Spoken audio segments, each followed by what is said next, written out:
কাকা না কাকা রে আনে কান্দেন কিনলে ভাতিজা এখানে আর টমটমিয়ান ভাঙি গেলাইছে ভাতিজা।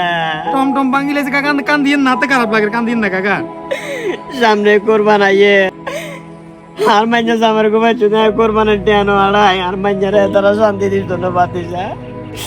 হাই প্যাকে মিলে 2 মাস টমটমিয়ান লইছি কিস্তির উপরে, এমন একটা টাইমে তারা টমটমিয়ান ভাঙি গেলাইছে ভাতিজা। আর সরাসরি হাড়ে আঘাত করছে ভাতিজা। আর মতো গরিব মানুষ আমার কেনে চলবো? কাকা কান্দিয়েন না কাকা আনে কানলেছে খারাপ লাগে কাকা কান্দিয়েন না আন্ডা মতো গরিব মানুষ অনেক তারা হেঁটে লাথি মারছে। কই টমটম আলাগল তো এরকম অনেক আছে, টমটম বেচে এর করে তো কিছু করতে পারে না ভাতিজা। আয় গরিব মানুষ দেখি আর টমটম বেচ বাকি লাগে আয় অঙ্গে কেনে চলবো?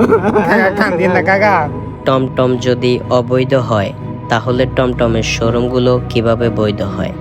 বিচারের নামে বৈষম্য নয়, সবার জন্য সমান নিয়ম চাই। প্রশাসনের দৃষ্টি আকর্ষণ করছি, অবশ্যই এই বিষয়টি মাথায় রাখবেন। আমার এই ভিডিওটি ব্যক্তিগতভাবে কাউকে আঘাত করার জন্য বানানো নয়। ধন্যবাদ সবাইকে। আসসালামু আলাইকুম।